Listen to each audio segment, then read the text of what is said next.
Ons verwelkom ons kykers by Homebase, by die Woord in Diepte, en mag u vandag se Bybelstudie ook geniet. Ons is besig met sinspelings, met beelde, met simbole, met voorstellings, tipe en antitipe, al hierdie terme.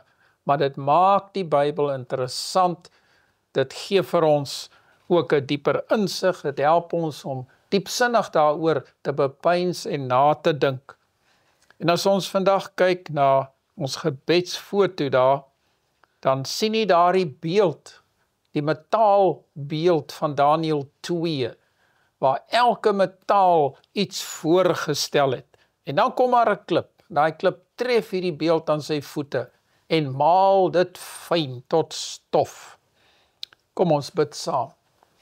Dierbare Vader in die hemel, ons dankie vir u woord, vir die beelde daarin wat vir ons u woord duidelik maak, wat tot elke persoon in hart spreek. Spreek vandag met ons.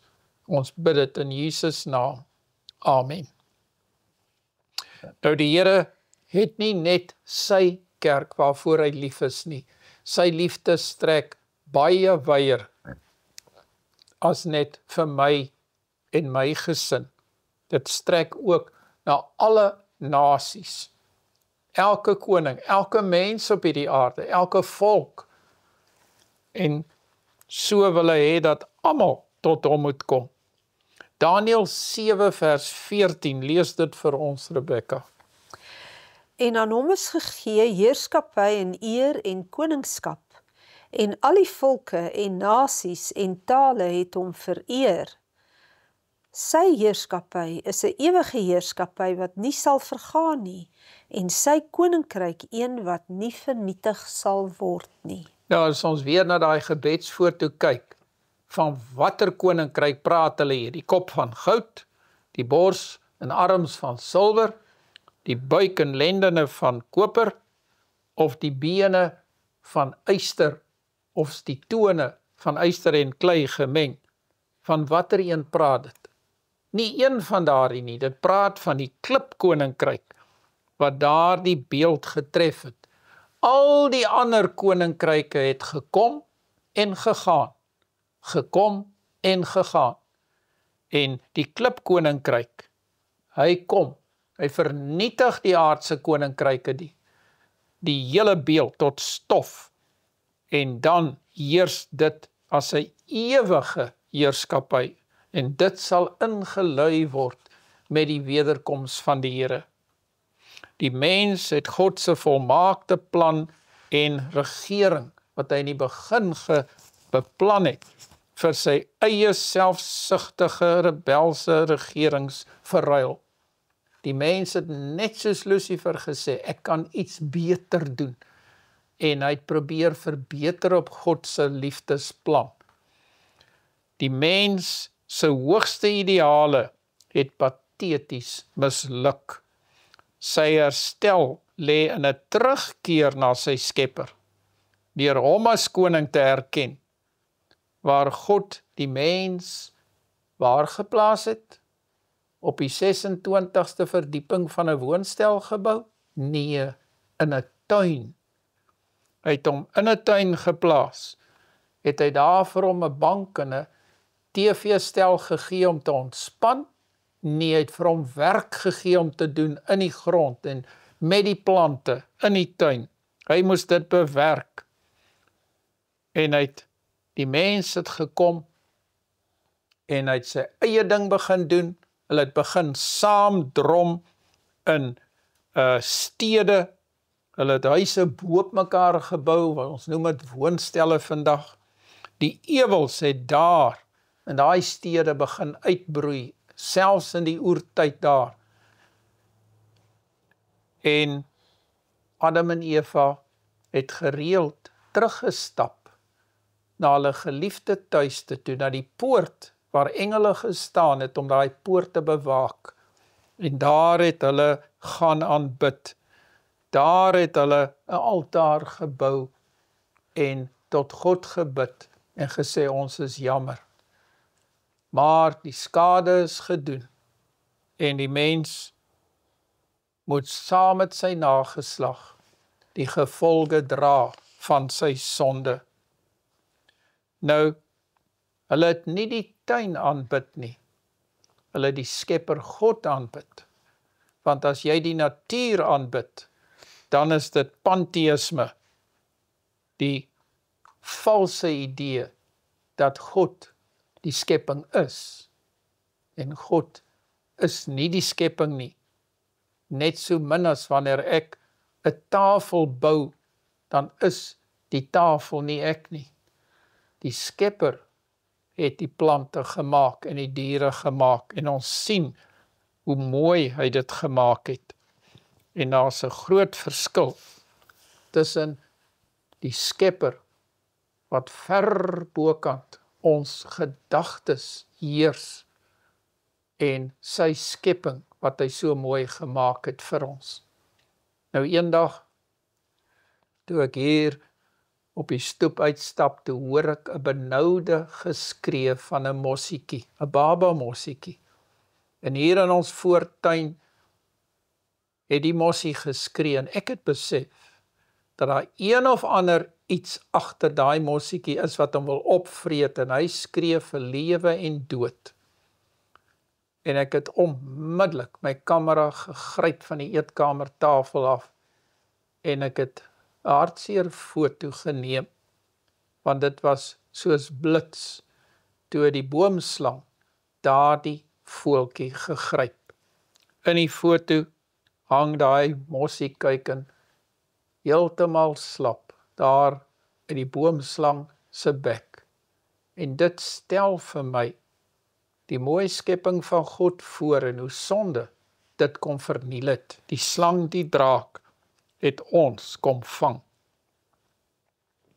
Nou kom ons kyk 'n bietjie na Nimrod en die stede, onder andere Ninive. Hier kom 'n man, Nimrod, en hy daag God uit. In die hemel het Lucifer God uitgedaag. En hy's uitgewerp na hierdie aarde toe. En toe het hy Adam en Eva se simpatie gewen en hulle, daai twee, die volmaakte egpaar, het gekies om die duiwel te dien eerder as die Skepper. En nou kom Nimrod en hy blaas weer sy beul. Genesis 10 van vers 1 af.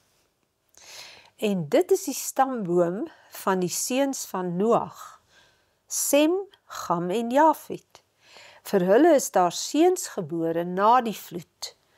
Die seuns van Jafet was Gomer en Magog en Madai en Javan en Tubal en Meseg en Tiras of Tiras. En die seuns van Gomer was Askenas en Rifat en Togarma. En die seuns van Javan was Elisa en Tarsis, die Kitiërs en Dodaniete.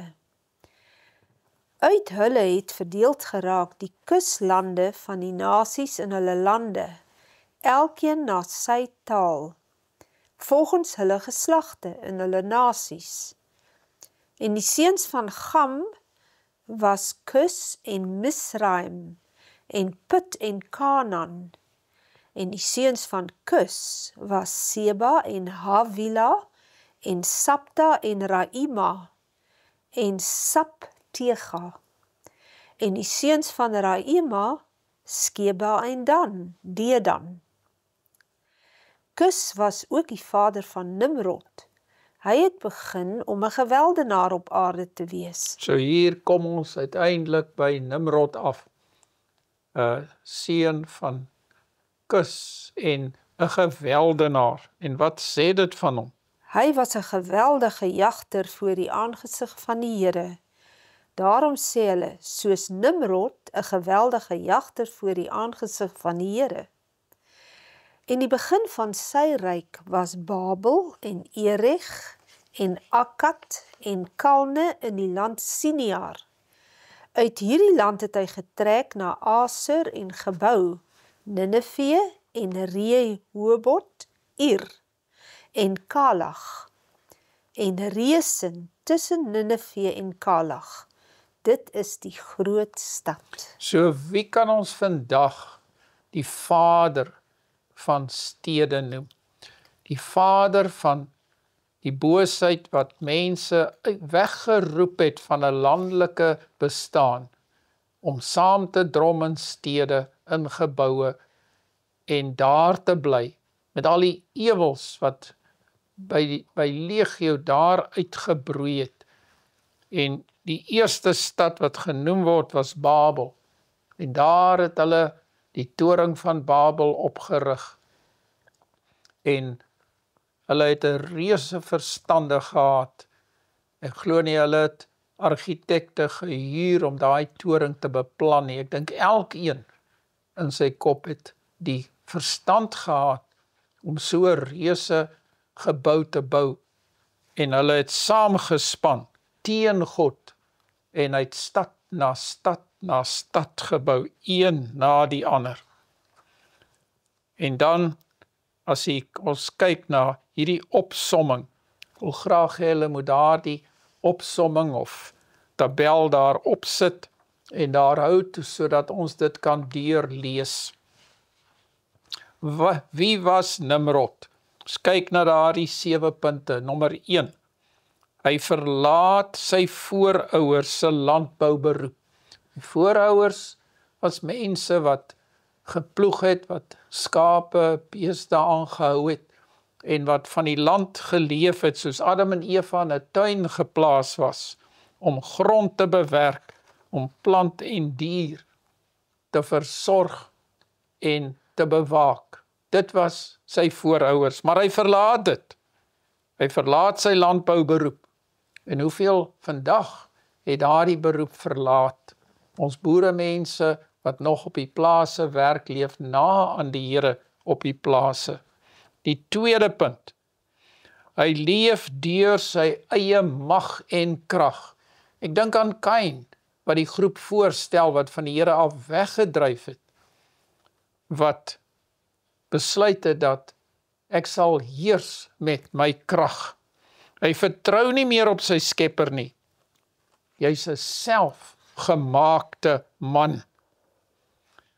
En dan die derde punt. Nimrod word 'n geweldenaar. En hierdie geweld por hom aan tot groter geweld. En wat gebeur met sy rustigheid? Rustigheid en vrede verdwyn soos 'n miswolk. Punt 4. Hy versaak sy plantgebaseerde dieet en hy jag diere. En daardie diere se vleis word geëet. Punt 5. Hy regeer oor ander. Hy speel baas oor ander mense. En die res moet luister na wat hy sê. Sy woord word wet. God is uit.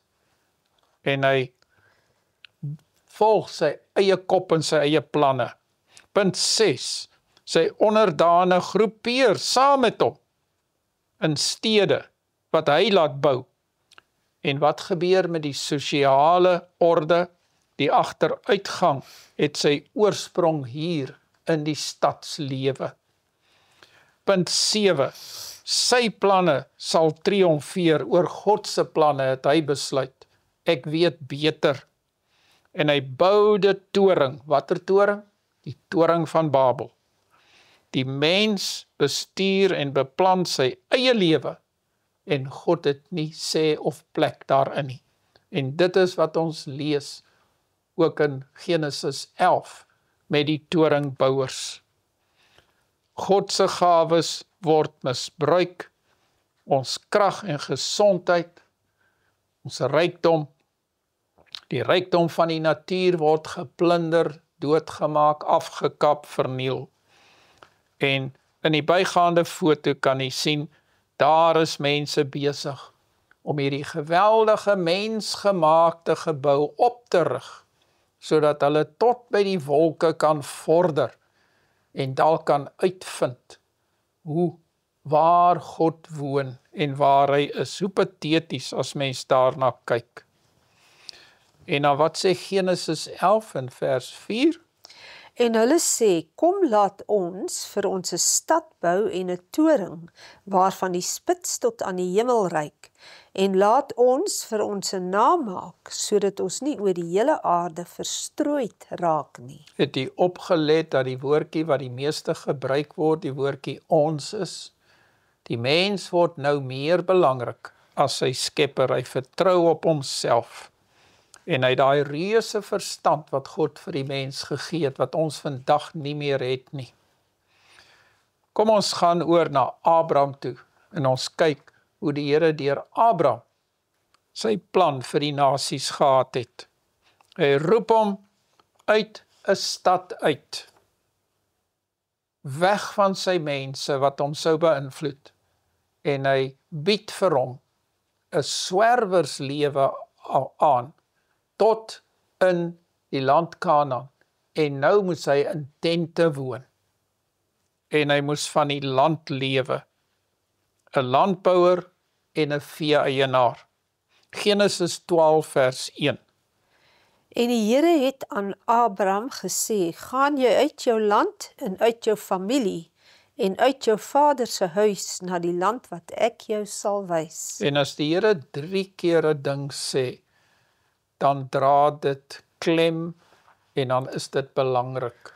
En dit is die woordjie uit hier, uit jou land, uit jou familie, uit jou vader se huis, want daardie invloede was nie reg nie. En hy wil hom terugbring na sy planne toe. Vers 2. En ek sal jou 'n groot nasie maak en jou seën en jou naam so groot maak, dat jy 'n seën sal wees. En ek sal seën diegene wat jou seën, en hom vervloek wat jou vervloek. En in jou sal al die geslagte van die aarde geseën word. So die Here het beplan om 'n nasie hier te bou uit Abraham se nageslag, wat hom sal dien. Vers 4. Toe het Abraham weggetrek soos die Here hom gesê het, en Lot het saam met hom getrek. En Abraham was 75 jaar oud by sy vertrek uit Haran. En Abraham het Sarai, sy vrou, en Lot, sy broerskind, geneem en al hulle besittings wat hulle bymekaar gemaak en die slawe wat hulle in Haran verwerf het.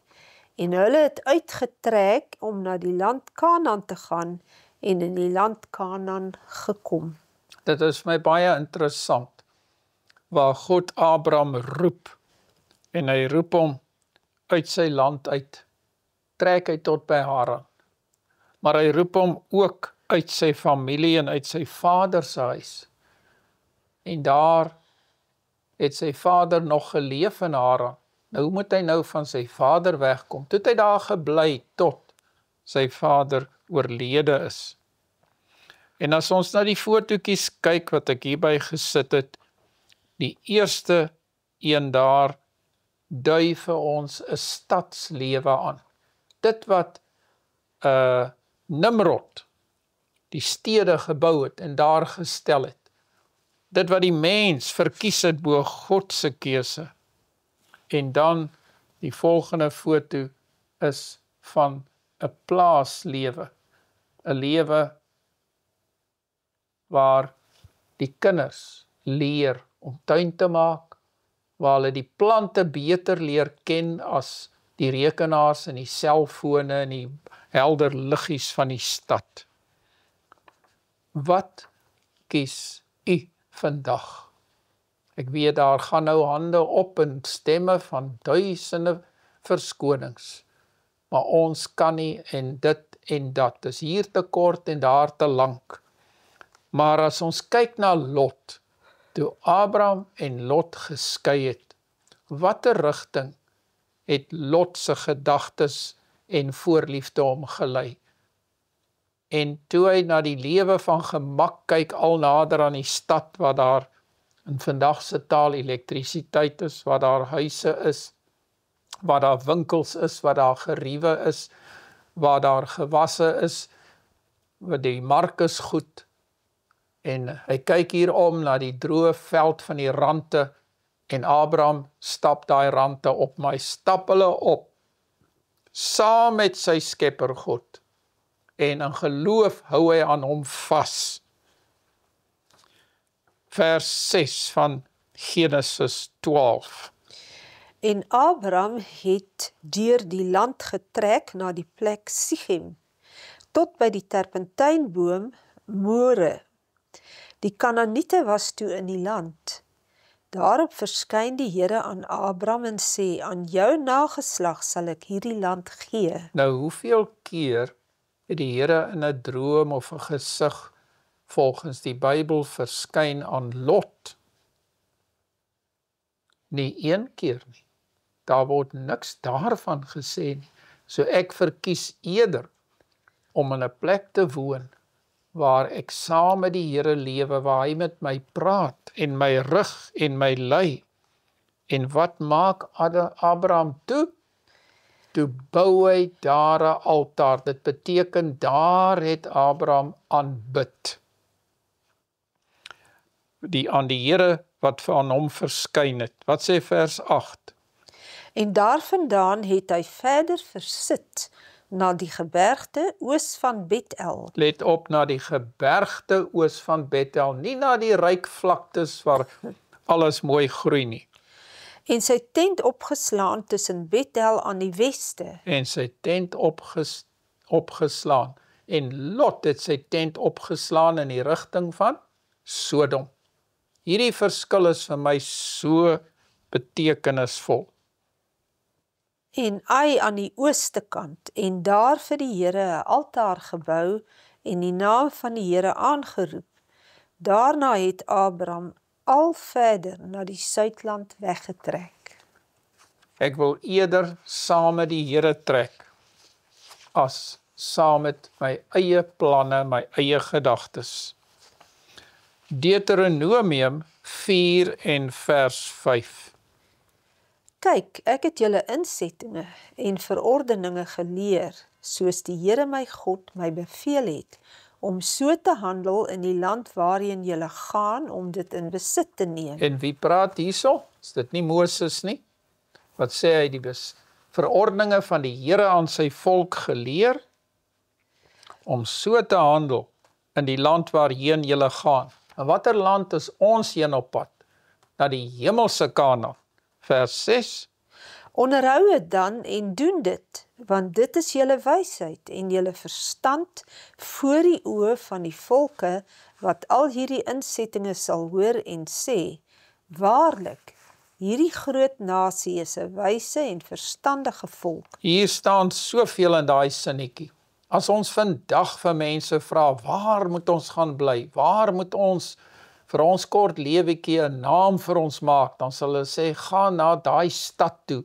Gaan na daai groot universiteit toe. Gaan kry daar 'n geleerdheid.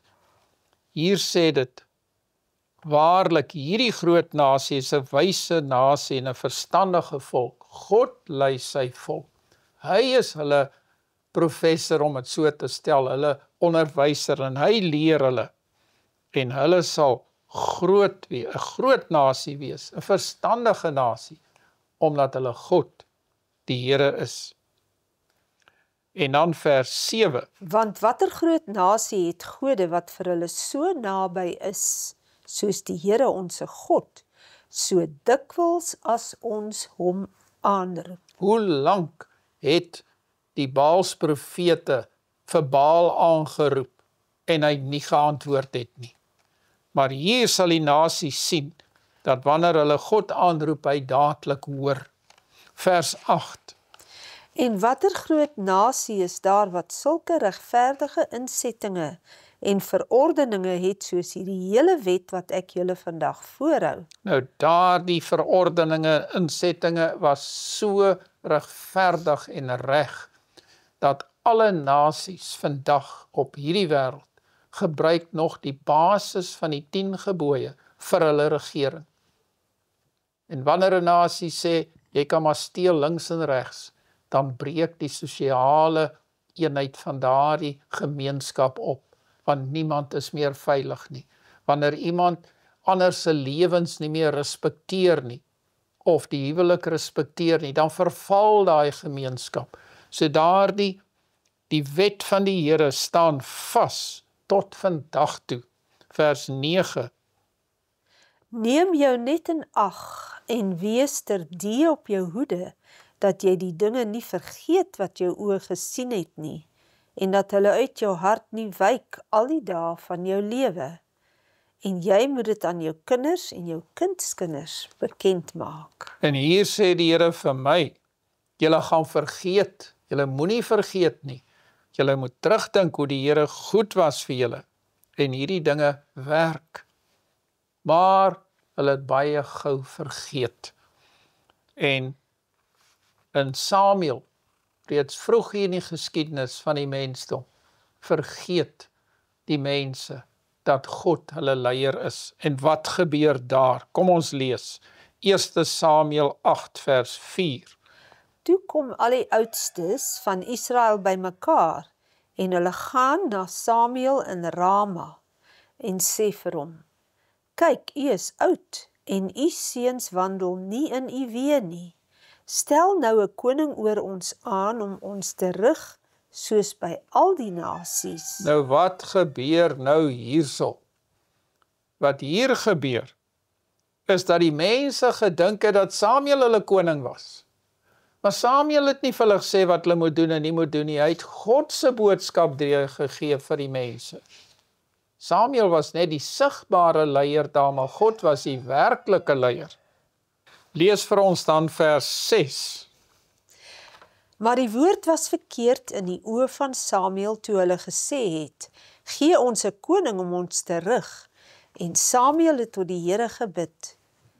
Toe sê die Here vir Samuel, luister na die volk in alles wat hulle aan jou sê, want nie jou het hulle verwerp nie, maar my het hulle verwerp om nie koning oor hulle te wees nie. So hierso sê die Here vir Samuel, het dit nie jou verwerp nie. Hulle het my eintlik verwerp. Het ons die Here verwerp? Ja, wanneer ons ander dinge kies as wat sy plan met ons is. Vers 8. Soos al die werke wat hulle gedoen het van die dag af dat ek hulle uit Egipte laat optrek het tot vandag toe, dat hulle my verlaat en ander gode gedien het, so doen hulle ook met jou. Luister dan nou na hulle. Jy moet hulle net ernstig waarsku en hulle die reg van die koning meedeel wat oor hulle sal regeer. So in die bygaande foto, as jy daar kyk, dan staan al die manne daar en hier kom praat hulle met Samuel en hulle vra dat hy met 'n koning. Hulle wil wees soos die ander nasies, hulle het God uit die oog verloor en hulle sien die ander nasies om hulle en hulle wil ook so maak soos wat hulle maak. Vers 10. Samuel het toe al die woorde van die Here oorgebring aan die volk wat 'n koning van hom gevra het. En hy het gesê, dit sal die reg wees van die koning wat oor julle regeer. Julle seuns sal hy neem om hulle vir homself aanstel, by sy wa en by sy perde, dat hulle voor sy wa uithardloop, en om hulle vir homself aan te stel as owerstes oor 1000 en owerstes oor 50, en om sy land te ploeg, en om sy oes in te samel, en om sy oorlogswapens en gereedskap vir sy strydwaans te maak. Nou so sal hierdie koning op 'n selfsugtige manier al die mense, die sterk manne, in sy diens neem om vir hom te werk. Hy sal die beste eis van sy volk. En in 'n geestelike sin, wanneer ons die Here op die agtergrond skuif en ons hou vas aan mense, regerings, aan ander metodes om te maak soos ons goed dink, dan sal die bose ook ons seuns en dogters van ons wegrokkel. Vers 13. Ook julle dogters sal hy neem as salfmengsters en as kooksters en baksters. En van julle lande en julle wingerde en julle olyfbode sal hy die beste neem en aan sy dienaars gee. En van julle saailande en julle wingerde sal hy die 10des neem en dit aan sy hofdienaars en sy dienaars gee. En julle slawe en slavinne en julle beste jong manne en julle esel sal hy neem en vir sy werk gebruik. Van julle kleinvee sal hy die tiendes neem, en self sal julle sy slawe wees. En in die dag sal julle roep vanweë jul koning wat julle vir jul verkies het. En die Here sal julle in die dag nie verhoor nie. Het jy mooi geluister wat Rebecca daar gelees het? Het sê in die dag sal julle na die Here roep en die Here sal julle nie verhoor nie. Hoekom? Hierdie verskriklike woorde dat die Here nie sal hoor nie. Hulle kies hier met oop oë. Hulle is gewaarsku deur Samuel. Hulle sê nee, maar ons wil 'n koning hê. En wat maak die Here?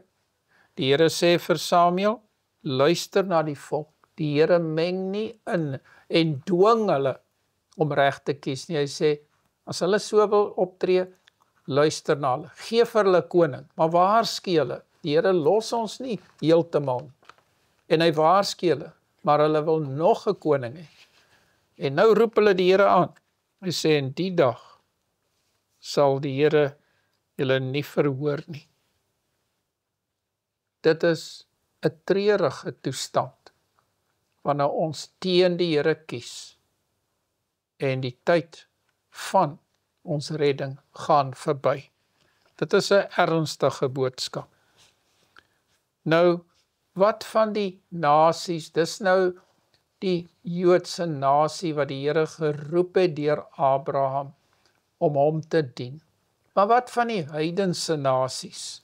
Het die Here ook vir hulle lief? Kom ons kyk hier na Matteus, gaan na die Nuwe Testament toe, hoofstuk 20 en vers 25. Maar Jesus het hulle na hom geroep en gesê, julle weet dat die owerstes van die nasies oor hulle heers, en die groot manne oor hulle gesag uitoefen. Maar so moet dit onder julle nie wees nie. Maar elkeen wat onder julle groot wil word, moet julle dienaar wees. Elkeen wat groot wil word, moet julle dienaar wees. Nou daardie sinnetjie glo geen aardse heerser vandag nie. Hy regeer net soos Nimrod, met krag en met geweld. Dis hoe dinge gaan.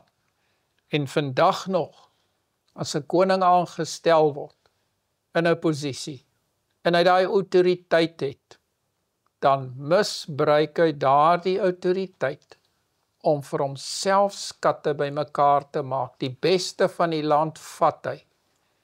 Sou 'n regerder op hierdie aarde, soos die Here optree, en die opbrengs van hierdie land wat van bo afkom, teruggee vir sy volk, en sy volk opbou, sal sy volk hom sien as 'n goeie leier. En daardie land sal vooruitgaan. Maar sodra ons die huwelik een kant toe gooi, die Sabbat weggooi, die wette van liefde teenoor ons naaste, die wet van diensbaarheid weggooi, en inteendeel die wet van selfsug gebruik om vir my bymekaar te maak, omdat ek die autoriteit het, dan gaan 'n volk agteruit. En dit was 'n treurige dag toe hulle na Samuel toe gekom het en gesê het, gee vir ons 'n koning. Ons wil soos die aardse nasies wees. En ons wil soos die groot manne gesag uitoefen. En so moet dit nie wees nie. Hier stry die disippels onder mekaar en Jesus waarsku hulle. Elkeen moet 'n dienaar wees. Hy gee vir hulle 'n ander moontlikheid. En wat sê vers 27? En elkeen wat onder julle die eerste wil word, moet julle dienskneg wees. Nou, hoe kan 'n dienskneg eerste wees? Dit is mos onmoontlik. As 'n leier hierdie woorde lees, sal hy sê, dis belaglik. Kom ons kyk, vers 28. Net soos die seun van die mens nie gekom het om gedien te word nie, maar om te dien en sy lewe te gee as 'n losprys vir baie. Wat het die wêreldse leiers gedink? Wat het Pilatus gedink? Wat het Herodes gedink? Wat het die keiser gedink? Toe Jesus aan 'n kruis gesterf het, toe hy in diens sy lewe gegee het en opgeoffer het vir sy bruid. As hulle maar verder kon sien, as die skille voor hulle oë. Nou kom ons neem 'n ander voorbeeld wat ons almal goed ken. Josef. Het Josef by die huis gesit, of het hy sy vader se skape opgepas? Dink aan Dawid, hoe hy skape opgepas het. En hierdie is pragtige verhale. Kom ons kyk hier na 'n bygaande foto.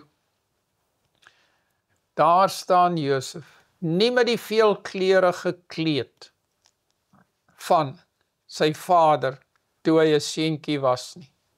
Ons sal vandag sê toe hy in die laerskool was nie. Hier staan hy as jong man en hy word die regeerder in Egipte land. En God het daardie Egiptiese nasie met al hulle heidense praktyke so lief, dat hy 'n kind wegneem uit sy ouerhuis, want God kan verder sien as die mens. Josef huil baie trane, maar hy hou vas aan God. Hy bly 'n dienaar. Wie dien hy? Hy vryf die afgode in Potifar se huis so blink, dat hulle al dunner word. Maar hy doen sy werk oordentlik, nie net by Potifar nie, maar in die tronk. Het ons daardie durf en ruggraat van so 'n jong man. En die Here sê, ek het hom genoeg getoets. Ek gaan hom uithaal uit die tronk uit. En hy verhef hom tot koning van die aarde as dit ware onder Farao. Kom ons lees Numeri 14 vers 17. Laat dan nou tog die krag van die Here groot word, soos u gespreek het deur te sê, die Here is lankmoedig en groot van goedertierenheid, wat die ongeregtigheid en oortreding vergewe, maar nooit ongestraf laat bly nie. Dit sê vir my, die Here is regverdig. Wat die ongeregtigheid van die vaders besoek aan die kinders, aan die 3de en aan die 4de geslag. En dit moet ons besef, daardie ongeregtigheid, die kinders dra daai straf met hulle. Vergeef tog die ongeregtigheid van hierdie volk na die grootheid van u goedertierenheid, en soos u hierdie volk van Egipte af tot hiertoe vergewe het. Toe sê die Here, ek vergewe volgens jou woord. Die Here is altyd daar om te vergewe. Wanneer 'n moeder haar kind uit die vuur red, of waar ook al in watter ongeluk, dan bly daar letsels agter. Daai letsels is die gevolg van ongehoorsaamheid, van 'n ongeluk wat plaasgevind het weens sonde. Wat sê Jesaja 42 vers 6? Ek, die Here, het u geroep in geregtigheid, en ek vat u hand en behoed u, en gee u as 'n verbond van die volk, as 'n lig van die nasies. Hier tree die Here op in die lewe van Jesaja, en hy sê, ek gee vir jou nie aardse mag nie, maar die Here van genade hef hom op. Jesaja 49 vers 6. Hy het gesê, dit is te gering dat u my knegt sou wees om op te rig die stamme van Jakob en terug te bring die gespaardes in Israel.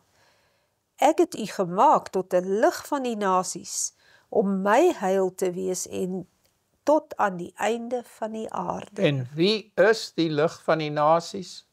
Nie Jesaja nie, maar die Here, wat vlees geword het en onder ons kom woon het. Jesaja is die messiaanse boek wat die messiaanse ryk voorspel het. Wat sê in hoofstuk 60 vers 3? En nasies sal trek na jou lig, en konings na jou stralende opgang. So Jesus sou kom, die Messias. Hy sou die lig wees. Maar sy volk sou daardie lig op 'n heuwel sit en verder uitsaai na almal om hulle. Dan sou hulle na sy volk kyk en sê die Here seën hulle. Ja, ons het pragtige verhale in die woord. Openbaring 18, kom ons lees daar van vers 1 af. Maar voor ons dit doen, kom ons kyk net na hierdie pragtige foto wat ek gekry het, van lig wat so deur die bome straal, in die vroeë oggendmis, en daar die klein miswaterdeeltjies weer kaats daai lig, en dit gee vir ons 'n aanduiding van die Here se weg wat geregtigheid is, wat lig is, wat lewe is, wat die duisternis verdryf in daai donker woud, en wat daar lig en lewe bring vir plant en dier. Mag hy so in ons lewens optree. En nou kom Openbaring hier aan die einde van tyd, met die laaste boodskappe aan die mens, en 'n liefdesoproep word gemaak vir elke mens op aarde, om na die Here toe te kom. Hoor wat lees Rebecca. En na hierdie dinge het ek 'n engel sien neerdaal uit die hemel. Voor jy verder lees, wat was die funksie van 'n engel? Die funksie van 'n engel was, hulle is God se boodskappers. Met ander woorde, moenie net kyk na die woord engel nie, maar luister na God se boodskap vir elkeen van u, wat hier aan die einde van tyd na ons toe kom. En hierdie engel het Groot mag. groot mag. En die aarde is verlig deur sy heerlikheid, dit wil heerlikheid. En hy het met 'n groot stem kragtig uitgeroep en gesê: Geval, geval, het die groot Babylon, en dit het geword 'n woonplek van duiwels en 'n versamelplek van allerlei onreine geeste, en 'n versamelplek van allerlei onreine en haatlike voëls. Daardie woordjie geword, die Here het dit nie so geskep nie. So hierdie boodskapper verkondig die hemelse gevolgtrekking aan, as dit ware, van wat op hierdie aarde gebeur het tot aan die einde van tyd. Die aarde het geval, die groot Babylon, waar al die duiwels, dit is 'n verskriklike prentjie. Met ander woorde is asof die hemel neerkyk op die ashoop, en dit beskryf, en dis op hierdie aarde. Vers 3. Omdat al die nasies gedrink het van die wyn en die grimmigheid van haar hoerery. Met ander woorde, daar's nie een nasie wat die Here dien nie. Al die nasies het hierdie valse leerstellings omhels, en is deel van hierdie duiwels en onreine geeste en haatlike voëls. En wat van die konings, die leiers van die aarde? En die konings van die aarde met haar gehoereer het, en die handelaars van die aarde ryk geword het deur die mag van haar weelderigheid. Word daar handel gedryf oor die wêreld tussen die verskillende vastelande? Daar word handel gedryf met skepe, met vliegtuie, met internet, maar daar word handel gedryf met die bose dinge op geestelike gebied, moet dit nie miskyk nie. En die Here beskryf dit in verskriklike taal, en nou kom hy na sy kinders toe, en hy in vers 4. En ek het 'n ander stem uit die hemel hoor sê, 'n ander stem, 'n ander boodskap, met ander woorde. Gaan uit haar uit, my volk, sodat julle nie gemeenskap met haar sondes mag hê en van haar pla ontvang nie. Ek wil hê jy moet kyk na die gebedsfoto. Daardie gebedsfoto wat daar is. En daar sê dit, dat ons moet uitkom. Moet ons uitkom van die landelike gebied waar ons nog ons saadjies kan plant en sien hoe kom dit op, en die blomme sien en die vrugte pluk. Dit sê ons moet uitkom uit Babylon uit die gemors van die leerstellings van hierdie aarde, waar die duiwels heers, En dit is uit die stede uit die geestelike stede van Babylon wat geval het. Ons woon vandag in die toring van Babel en die Here sê, kom daar uit my volk. Kom ons bid saam. Vader in die hemel, dankie dat daar 'n boodskap is van die hemel, hier uit die boek Openbaring hoofstuk 18 vers 4, wat elkeen van ons aanspreek en tot ons roep, waar die Here roep en sê, ek het julle lief, kom na my toe, ek sal julle rus gee.